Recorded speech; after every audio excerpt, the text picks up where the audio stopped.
The morning of April 17, 1943, 28,000 feet above the Zuida Z.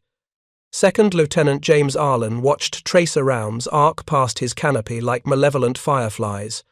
His P-47 Thunderbolt shuddered as something massive struck the tail section.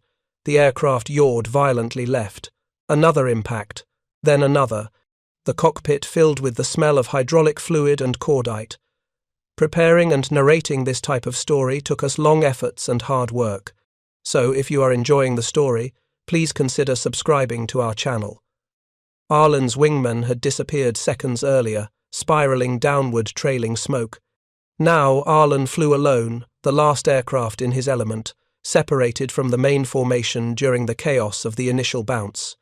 4 Focke-Wulf 190s from Jagdgeschwader 1 circled like sharks, taking turns making firing passes. Each pass brought more hits. Each hit should have been fatal. The instrument panel shattered, hydraulic lines ruptured, control cables frayed. A 20mm cannon shell punched through the right wing, leaving a hole the size of a dinner plate. Arlen could see daylight through the fuselage behind his seat where another shell had penetrated. The massive Pratt & Whitney radial engine coughed, misfired, then somehow continued running. The P-47 kept flying. Arlen pushed the throttle forward and dove.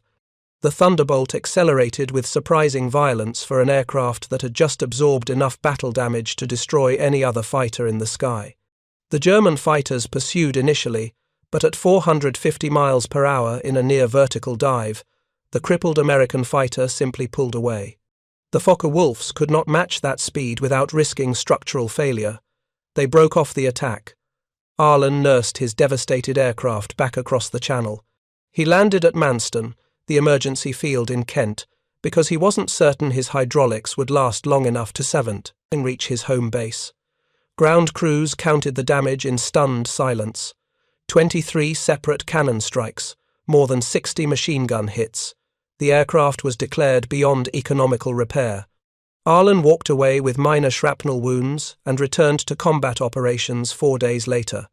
If you're enjoying this deep dive into the story, hit the subscribe button and let us know in the comments from where in the world you are watching from today. This incident represented just one of thousands that would fundamentally reshape how the Luftwaffe understood American fighter design. But the story of the P-47 Thunderbolt is not simply about an aircraft that refused to die under fire. It is about a machine that combined nearly supernatural survivability with firepower so devastating that German pilots learned to fear the sight of 8 gun ports in the wings of an approaching American fighter.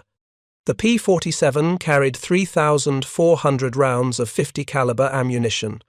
When all 8 Browning machine guns fired simultaneously, they unleashed a stream of metal that could saw a German fighter in half within 2 seconds of sustained fire. The Luftwaffe aces, the most skilled fighter pilots in the world, men who had shot down hundreds of Allied aircraft, were about to learn 2 humbling lessons. First, that skill and firepower meant nothing if your enemy simply refused to fall from the sky no matter how many times you hit it. And second, that even if you survived long enough to damage a Thunderbolt, the return fire from 8 synchronized machine guns pouring out nearly 100 rounds per second would almost certainly kill you before you could escape. The story of the P-47 is about the collision of 2 philosophies of air combat. The German approach emphasized speed, maneuverability, and concentrated firepower from heavy cannons.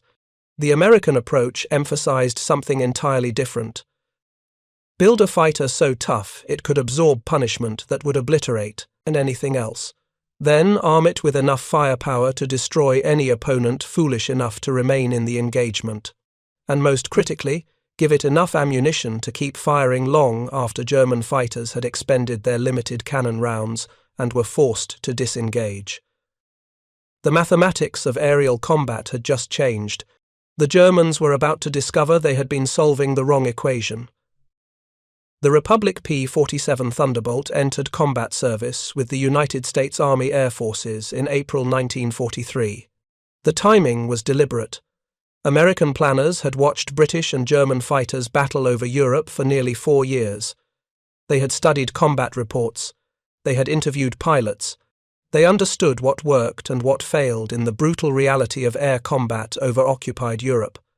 What they learned shaped every decision that went into the Thunderbolt's design. European fighters had evolved toward lighter weight and greater maneuverability. The Supermarine Spitfire epitomized this philosophy. Elegant, nimble, deadly in a turning fight. The Messerschmitt Bf 109 followed similar principles. Optimize every component, minimize every gram of excess weight. Create an aircraft that could outturn, outclimb, and outmaneuver its opponents. The Americans looked at the same data and reached a radically different conclusion. They decided to build a fighter that didn't need to outturn anyone because it would simply refuse to die long enough to bring overwhelming firepower to bear. If the enemy could not kill you, and you carried enough ammunition to outlast them in any engagement, maneuverability became secondary to persistence. Alexander Kartveli, the Georgian-born engineer who designed the P-47, understood something that European designers had missed. In actual combat, fighters rarely engaged in the kind of prolonged turning dogfights that peacetime theorists imagined. Real air combat consisted of brief, violent encounters, high-speed passes, deflection shots, attacks from unexpected angles. In this environment, the fighter that could absorb damage and continue fighting held an enormous advantage over the fighter that could turn tighter but disintegrated under fire. Kartveli built the P-47 around this principle. The airframe was constructed with structural strength that bordered on excessive by European standards. The main wing spar was a single piece of forged aluminum, 4 inches thick at its center. This component alone could withstand 12 G-loads without failure.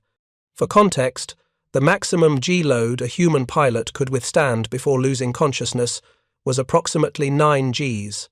The aircraft's structure was strong enough to tear the wings off while the pilot remained conscious. Every major component was overbuilt. Where European designers used the minimum material necessary to meet strength requirements, Kartveli added redundancy. If one structural element failed, another could carry the load. If one control cable was severed, backup cables existed.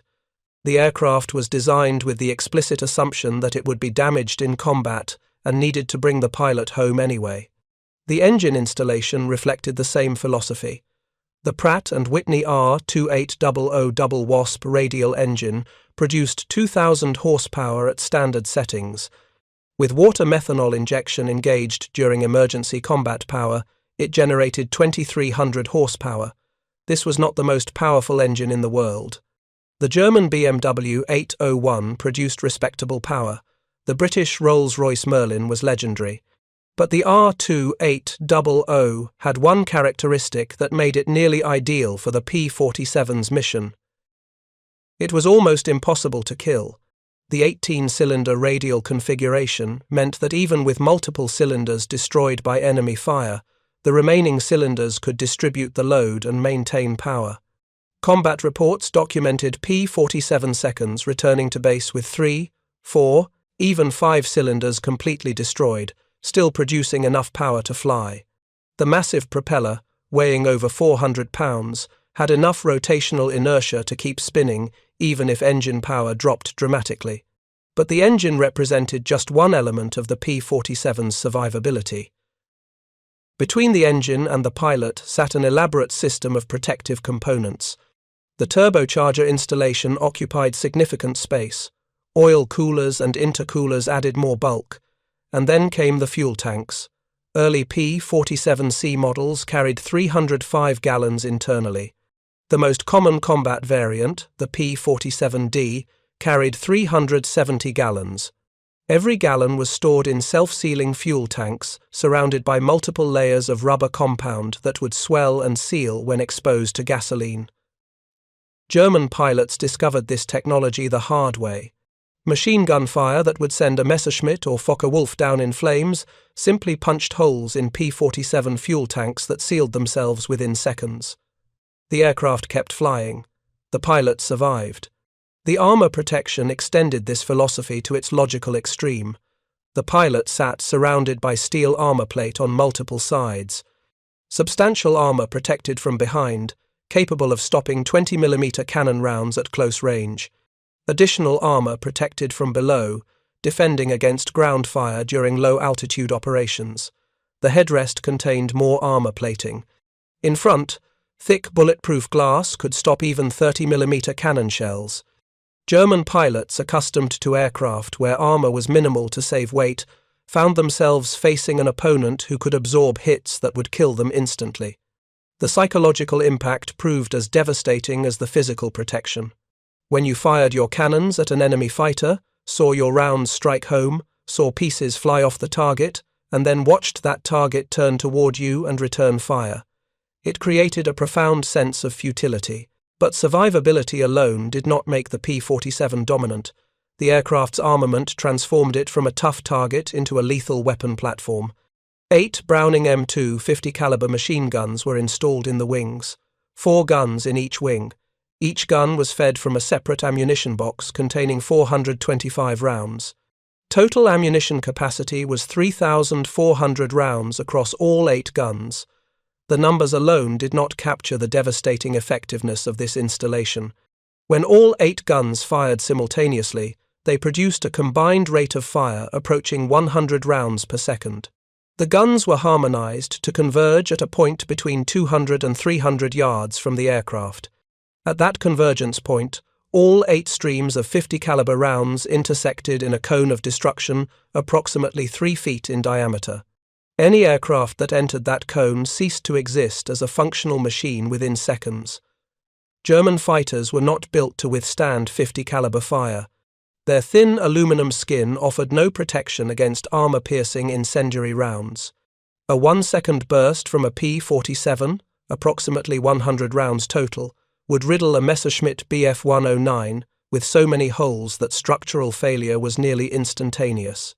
The ammunition capacity meant that a P-47 pilot could fire his guns continuously for approximately 20 seconds before exhausting his supply. In practical terms, this translated to multiple engagement opportunities. A typical combat burst lasted 1 to 2 seconds. With 3,400 rounds available, a skilled pilot could engage 10 or more separate targets before running out of ammunition. German fighters, by contrast, carried far less ammunition for their heavier cannon. The Focke-Wulf 190 typically mounted 4 machine guns and 2 20mm cannons. The cannons carried approximately 200 rounds per gun. At a rate of fire of approximately 500 rounds per minute per cannon, the total firing time was approximately 12 seconds. A German pilot who engaged a P-47 expended his cannon ammunition trying to bring down the tough American fighter, and failed to achieve a kill, found himself defenseless against an opponent who still carried thousands of rounds. The tactical implications became clear during the first major engagement between P-47 seconds and Luftwaffe fighters in May 1943.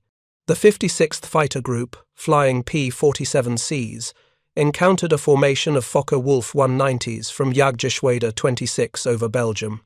The German pilots, veterans of years of combat over Europe and the Eastern Front, approached the engagement with confidence. They had destroyed Spitfires, Hurricanes, and American P-38 Lightnings. They expected to dispatch these new American fighters with similar efficiency. The battle developed at 26,000 feet. The Germans attacked from above, using their preferred tactic of diving through the American formation, making high-speed firing passes, then using their speed to climb back to altitude before the Americans could respond. It was a tactic that had worked brilliantly against other Allied fighters. Against the P-47 seconds, it failed completely. The German fighters dove through the formation. They fired their cannons. They saw their rounds strike home, and then they watched in disbelief as the P-47 seconds they had just hit continued flying. The damaged Thunderbolts did not spiral downward, trailing fire. They did not break apart. They turned toward their attackers and returned fire with 8 synchronized machine guns. The German pilots, accustomed to enemies who would evade after taking damage, suddenly found themselves flying through streams of 50-caliber fire from opponents who should have been dead. 3 Focke-Wulfs went down in the first 30 seconds. 2 more were damaged severely enough that they were forced to disengage immediately. The remaining German fighters broke off the attack and fled. The 56th Fighter Group returned to base. Several P-47 seconds showed significant battle damage. None were lost. The pilots filed their combat reports with a consistent theme. The aircraft could take punishment that would destroy anything else and keep fighting. And when they returned fire, German fighters disintegrated under the concentrated firepower of 8 50 caliber guns. German intelligence officers reading these initial combat reports dismissed them as exaggeration or propaganda.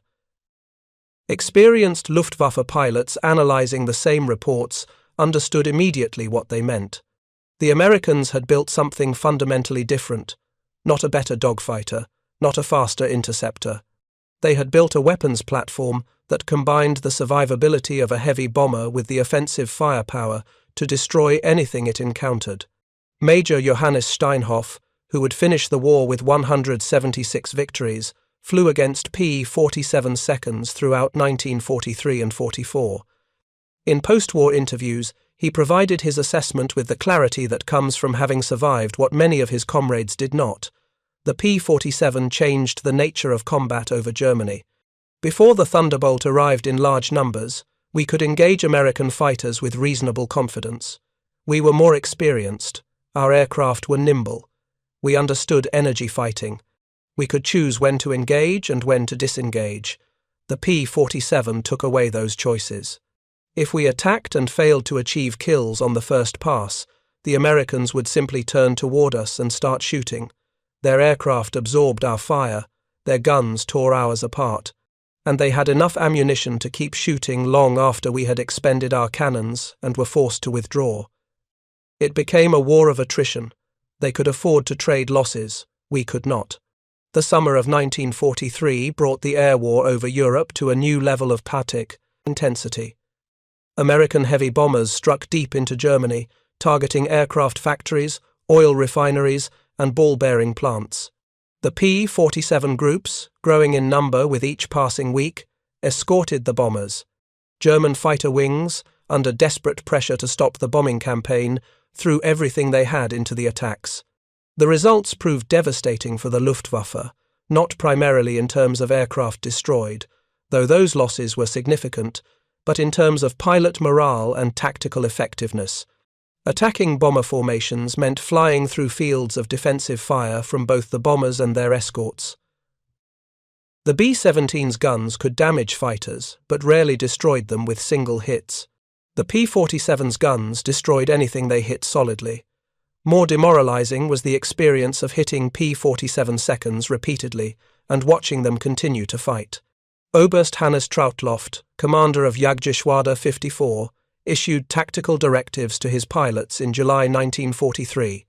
The directives, captured after the war and now preserved in American military archives, revealed the growing Luftwaffe concern about the Thunderbolt. Pilots were instructed to achieve kills on the first attack pass against P-47 seconds. They were warned explicitly not to assume that visible strikes meant the aircraft was disabled. They were told not to assume fire or smoke indicated imminent destruction, and most critically, they were ordered not to remain in extended combat with Thunderbolts that appeared damaged but were still maneuvering. These directives represented a fundamental admission. The Luftwaffe's best pilots, flying aircraft they believed were superior in maneuverability, were being told to avoid prolonged combat with American fighters. The reason was simple mathematics. German pilots who spent their limited cannon ammunition trying to destroy tough P-47 seconds found themselves defenseless when other American fighters appeared. The P-47 pilots, with 3,400 rounds available, could engage multiple targets and still have ammunition remaining. First Lieutenant Robert Johnson of the 56th Fighter Group became the embodiment of both aspects of the P-47's dominance. On June 26, 1943, Johnson's aircraft was attacked by multiple Focke-Wulf 190s while returning from escort duty over France. The initial attack hit his P-47 with devastating effect. 21 direct 20mm cannon hits, more than 200 machine gun strikes. The canopy shattered. Hydraulic fluid sprayed into his eyes, temporarily blinding him. Shrapnel peppered his leg. The engine caught fire briefly before the flames went out, starved of fuel by ruptured lines. Johnson discovered his canopy was jammed, damaged by cannon strikes, opening only 6 inches. He could not bail out, even if he wanted to. He had no choice but to fly the crippled aircraft back to England. A single Focke-Wulf, flown by Oberleutnant Egon Meyer of Jagdgeschwader II, followed him. Meyer had expended his cannon ammunition earlier in the mission. He still had machine gun ammunition. He made repeated passes, each time raking Johnson's aircraft with accurate fire. Johnson could do nothing but slow his aircraft to just above stall speed and slew it left and right, making himself a harder target. But his guns still worked. Despite being half-blind from hydraulic fluid burns, despite flying an aircraft that should have been in pieces scattered across the French countryside, Johnson fired back. He couldn't aim properly. He couldn't see clearly. But 850 caliber machine guns fired in the general direction of an attacking fighter created a wall of lead that was dangerous, even when not precisely aimed. After the 3rd or 4th pass, Meyer apparently exhausted his machine gun ammunition. According to Johnson's account, verified by his wingman who caught up moments later, the German pilot pulled alongside the devastated Thunderbolt. He was close enough that Johnson could see him clearly through his oil-smeared, shattered canopy. Meyer looked at the American aircraft, still somehow flying despite damage that defied comprehension. He waggled his wings in salute and turned back toward France. Johnson continued alone toward England. He made it to Royal Air Force Manston in Kent, barely able to see the runway. His landing gear, miraculously, still functioned. He touched down and rolled to a stop. Ground crews counted 21 cannon hits and more than 200 machine gun strikes. The tail section was shredded, the canopy was destroyed, control cables were severed, hydraulic systems were demolished. The aircraft was declared beyond economical repair and used for spare parts. Johnson walked away with relatively minor injuries. He returned to combat 5 days later. Over the following 11 months, he would demonstrate the other aspect of the P-47's dominance. By the end of his combat tour in May 1944, Johnson had scored 27 aerial victories. His tactics reflected perfect understanding of the P-47's strengths. He would identify German fighters, maneuver for position, then open fire with all 8 guns from ranges where his thick armor protected him from return fire. The brief firing bursts, typically 1 to 2 seconds, were sufficient to destroy German fighters. The thin aluminum construction of Messerschmitts and Focke-Wulfs offered no protection against 50 caliber armor-piercing incendiary rounds. Johnson would watch his target come apart, pieces flying off in multiple directions, then move to the next target. With 3,400 rounds available, he could engage multiple German fighters in a single mission and still have ammunition reserves. His wingmen and squadron mates adopted similar tactics. The 56th Fighter Group developed a reputation among German fighter wings as particularly dangerous opponents, not because they flew the fastest aircraft or the most maneuverable aircraft, but because they flew aircraft that would not die and carried enough firepower to destroy anything they encountered multiple times over before running out of ammunition. If you find this story engaging, please take a moment to subscribe and enable notifications. It helps us continue producing in-depth content like this. The fall of 1943 brought a strategic shift in the air campaign. Long-range escort missions pushed deeper into Germany. P-47 seconds, equipped with external drop tanks, now had sufficient range to escort bombers to targets that had previously been beyond fighter protection. This expansion of escort range coincided with the maturation of American fighter pilot training and the accumulated combat experience of the P-47 groups. German fighter commanders faced an impossible situation. Their pilots reported that destroying P-47 seconds required ammunition expenditure far beyond normal expectations.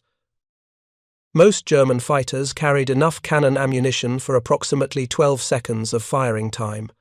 In practice, this meant 3 or 4 attack passes of 2 to 3 seconds each. Against other Allied fighters, this ammunition load was generally sufficient. Against P-47 seconds, pilots reported firing their entire ammunition load at a single Thunderbolt without bringing it down. The tactical implications were devastating. Even if a German pilot survived an encounter with a P-47, even if he damaged the American fighter, he returned to base with no ammunition. He was combat ineffective for the remainder of that mission. Meanwhile, the P-47 pilot, even if damaged, often still had thousands of rounds remaining and could continue engaging targets. General Major Adolf Galland, commander of all German fighter forces, attempted to address this problem through tactical directives. In October 1943, he ordered pilots to ignore American escorts entirely and focus exclusively on bombers. The theory was that bombers were the real threat. Destroying the bomber formations would end the strategic campaign. Fighters were just escorts. The directive failed catastrophically. American fighter pilots, freed from defensive concerns by their aircraft's survivability and armed with devastating firepower, became even more aggressive. They would dive on German formations attempting to attack bombers. They would fly through initial defensive fire that would have destroyed other fighters. Then they would systematically destroy German fighters with concentrated 8-gun fire before those German fighters could reach the bombers. The mathematics were brutally simple. A P-47 could absorb damage that would kill a German fighter. A P-47 carried enough ammunition to engage multiple targets.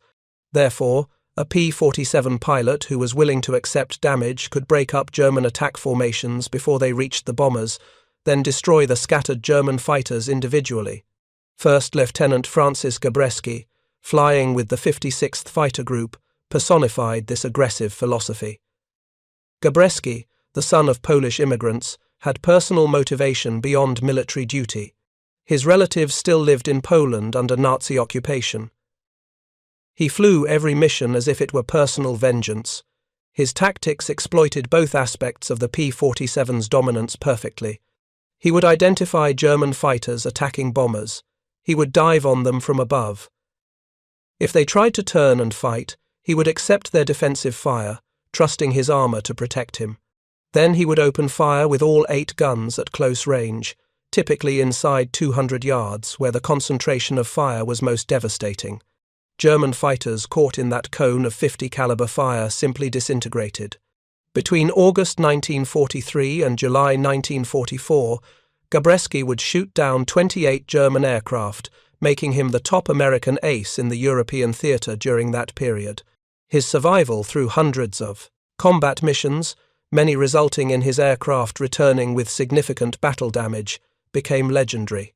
But more importantly, his success demonstrated that the combination of survivability and firepower created a combat advantage that skill alone could not overcome. German pilots who were more experienced, who had shot down hundreds of Soviet and British aircraft, found themselves at a decisive disadvantage against American pilots with only months of combat experience. The Americans flew aircraft that could absorb punishment and dish out overwhelming firepower. Experience and skill mattered less when the fundamental capabilities were so unbalanced. The winter of 1943 through 44 brought the most intense period of air combat in the European theatre. Germany's aircraft industry was under relentless attack. Luftwaffe fighter strength, despite desperate production efforts, was being ground down through attrition. Experienced German pilots were being killed faster than they could be replaced. The replacement pilots arriving at frontline units had far less training than the men they replaced. Fuel shortages had reduced training flight hours dramatically. New German pilots arrived at combat units with perhaps half the flight time their predecessors had received. They were thrown into combat against American pilots flying aircraft that were nearly impossible to kill, and armed with firepower that destroyed German fighters in seconds. The casualty rates among new German pilots reached appalling levels. Many did not survive their first 5 combat missions. The Americans called them November pilots because they would arrive at their units in November and be dead by December. The loss rate created a death spiral for the Luftwaffe. Experienced pilots were irreplaceable. Their knowledge, their tactics, their ability to train new pilots, all disappeared when they died. The new pilots died so quickly they never gained experience. Meanwhile, American pilots survived their early missions when they were most vulnerable. the period when they made mistakes and were still learning. The P-47's survivability meant that mistakes that would kill a pilot in any other aircraft resulted only in battle damage and a safe return to base. Those pilots learned from their mistakes. They became experienced. They became dangerous. By February 1944, the strategic situation had shifted dramatically. The Luftwaffe was losing the war of attrition not primarily because German aircraft were inferior, though the performance gap was narrowing, but because German pilots were dying while American pilots were surviving to gain experience. The P-47 Thunderbolt was the primary instrument of this attrition. Major Hubert Zemke, commander of the 56th Fighter Group, institutionalized the aggressive use of the P-47's advantages into formal tactics. The formation that became known as the Zemke Fan was designed to maximize the P-47's strengths while minimizing exposure to its few weaknesses. Instead of traditional close formations that restricted maneuverability, Zemke's fighters flew in loose, flexible groups that could respond quickly to threats while maintaining mutual support. When German fighters attacked, the P-47 seconds would not turn away defensively. Instead, they would turn into the attack, forcing head-on encounters where the P-47's armor and firepower gave it overwhelming advantage. German pilots accustomed to enemies who would evade found themselves facing Americans who deliberately flew into their fire, absorbed it with armor that German machine guns could not penetrate, then returned devastating fire from 8 synchronized machine guns.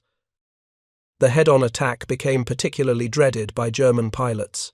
In a head-on engagement, both fighters are approaching each other at combined speeds exceeding 600 miles per hour.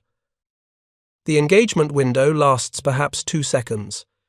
In those 2 seconds, the P-47 could fire approximately 200 rounds from its 8 guns. The German fighter, typically armed with 2 or 3 cannons and 2 or 4 machine guns, could fire perhaps 30 to 40 cannon rounds and 150 to 200 machine gun rounds.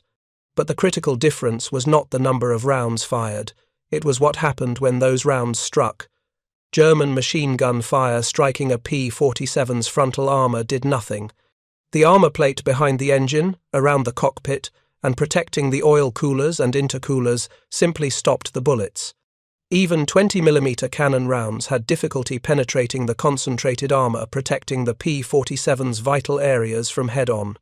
50 caliber armor-piercing rounds striking a German fighter from head-on penetrated the thin aluminum engine cowling, destroyed the engine, continued through the firewall, and killed the pilot. There was no armor thick enough to stop 50 caliber AP rounds at close range on the nose of a Messerschmitt or Focke-Wulf. The German aircraft were simply not built to withstand that kind of punishment. German pilots quickly learned to avoid head-on engagements with P-47 seconds, but avoiding head-on attacks meant giving up one of the most effective attack geometries. It meant accepting a tactical restriction that reduced combat effectiveness, and it meant that even before shots were fired, the psychological advantage had shifted to the Americans. The spring of 1944 brought Operation Argument, known as Big Week, the concentrated campaign designed to destroy German fighter production at its source. Between February 20th and 25th, American heavy bombers supported by massive fighter escorts struck aircraft factories across Germany. The P-47 groups bore the brunt of the escort duties, flying hundreds of sorties over 6 days of intensive combat. The Luftwaffe had no choice but to defend. German fighters rose to intercept in unprecedented numbers. The resulting air battles became some of the largest of the entire war.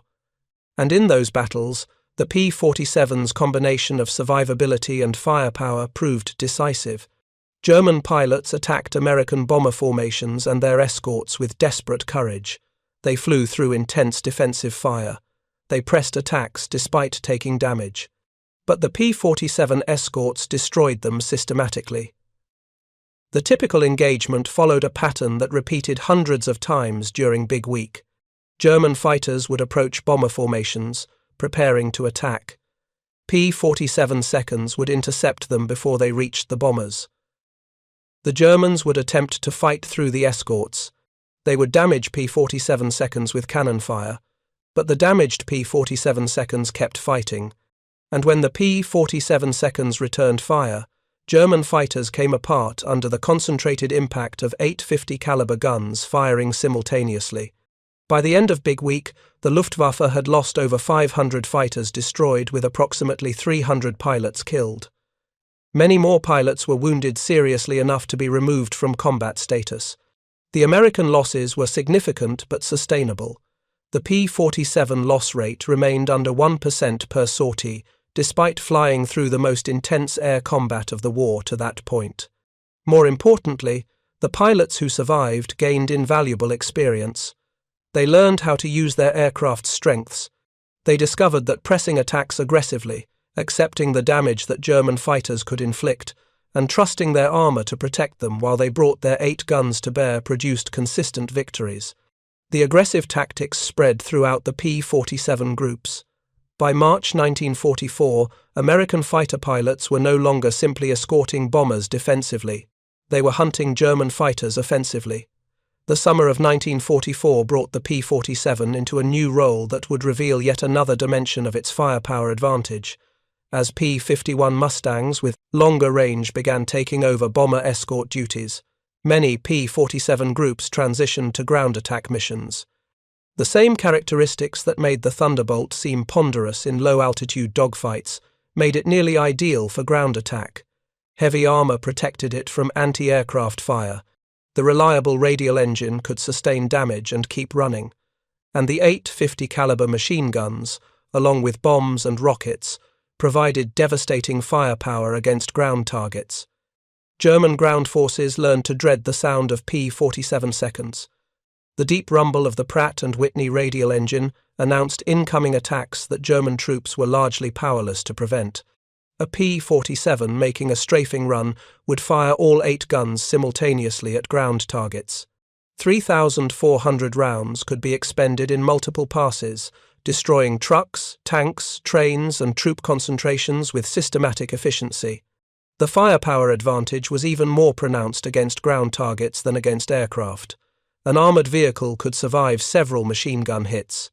It could not survive sustained fire from 8 synchronized 50 caliber guns. Locomotives, with their boilers and mechanical complexity, were particularly vulnerable. A single P-47 making one strafing pass could disable a locomotive with a 2-second burst. Multiple P-47 seconds attacking a rail yard could destroy dozens of locomotives and hundreds of rail cars in a single mission. Throughout June and July 1944, P-47 groups flying ground attack missions destroyed staggering quantities of German equipment.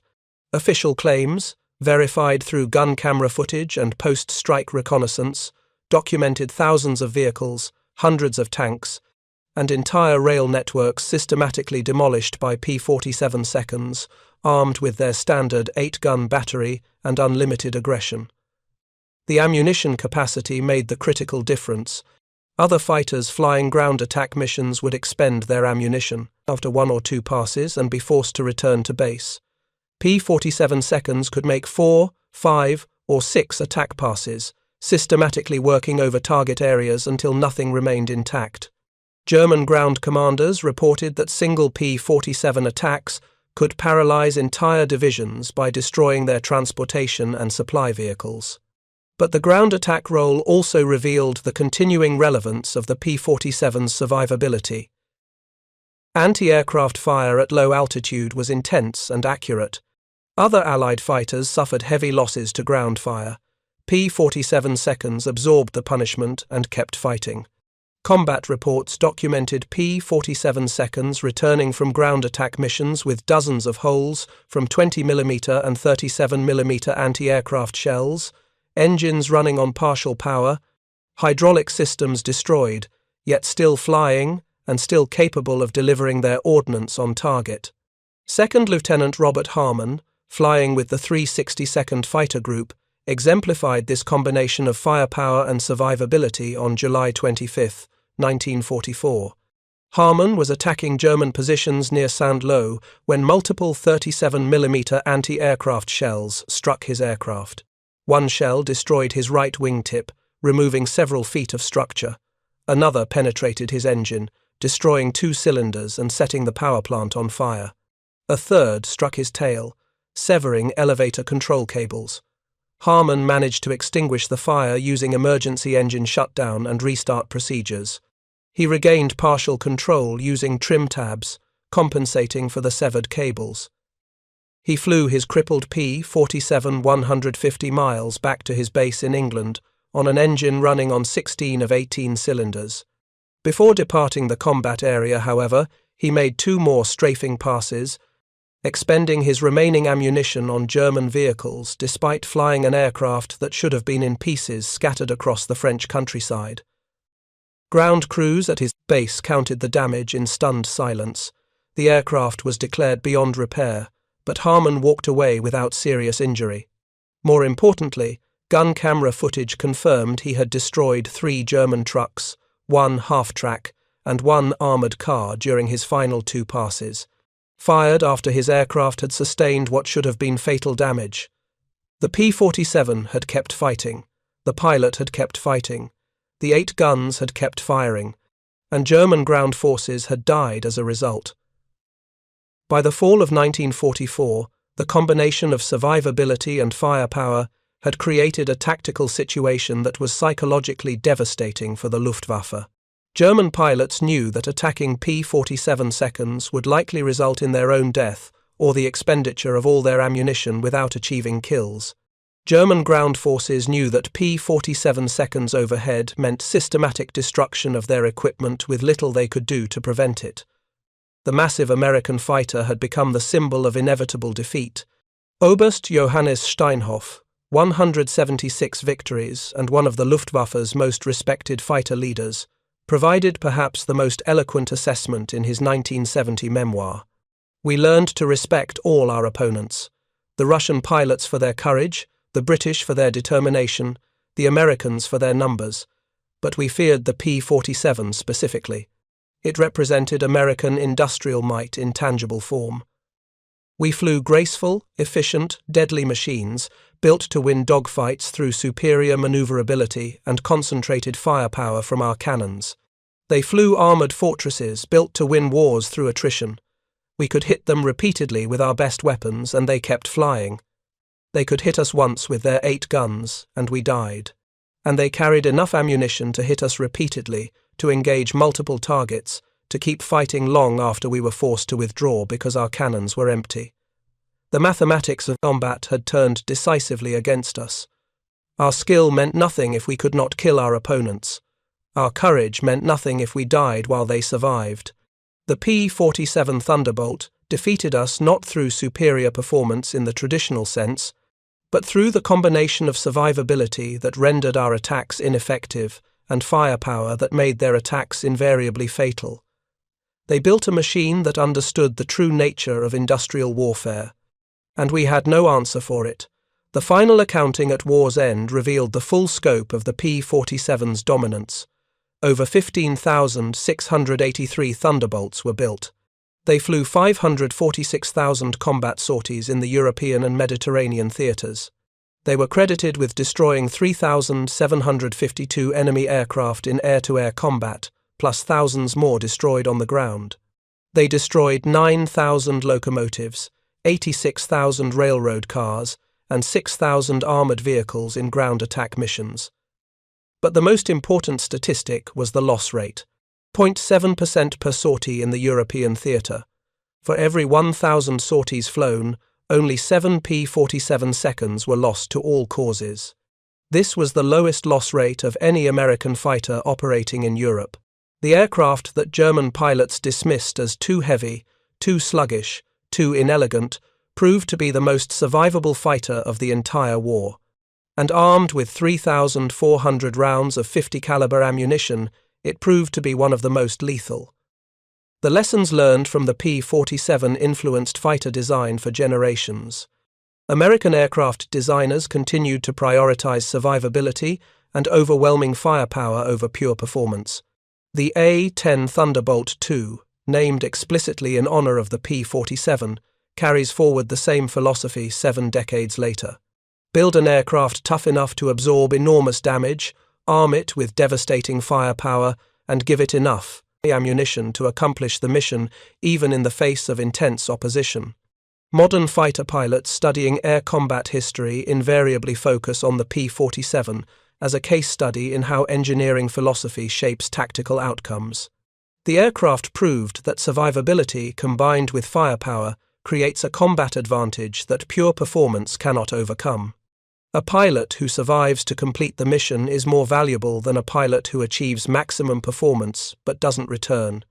An aircraft that can engage multiple targets because it carries abundant ammunition is more effective than an aircraft with superior weapons but limited ammunition capacity. The German aces who fought against the P-47 Thunderbolt carried their respect for the aircraft throughout their lives. When asked in post-war interviews what Allied weapon they most feared, their answers were remarkably consistent. Not the atomic bomb, not the vast numbers of Allied aircraft, not even the P-51 Mustang with its long range and excellent performance, the P-47 Thunderbolt, because it refused to die when they hit it, and because when it fired back with 8 synchronized 50-caliber machine guns pouring out 3,400 rounds in devastating concentration, their aircraft disintegrated and their friends died. The story of the P-47 is ultimately about the American approach to warfare distilled into a single weapon system. Build it tough enough to survive, arm it with overwhelming firepower, give it enough ammunition to keep fighting long after opponents are forced to withdraw, accept weight penalties and reduced maneuverability in exchange for survivability and persistence. Trust that pilots protected by armor and armed with devastating firepower will find ways to win even if their aircraft isn't the fastest or most maneuverable. The Luftwaffe aces learned these lessons through brutal experience. They poured 20mm cannon fire into P-47 seconds and watched them keep flying.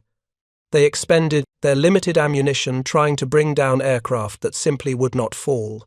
And then those same aircraft they had hit repeatedly would turn toward them and open fire with 8 guns, delivering 100 rounds per second of 50-caliber destruction. The Germans had built fighters to win dogfights. The Americans had built a fighter to win the war. And in the end, winning the war was all that mattered. Thank you for watching. For more detailed historical breakdowns, check out the other videos on your screen now, and don't forget to subscribe.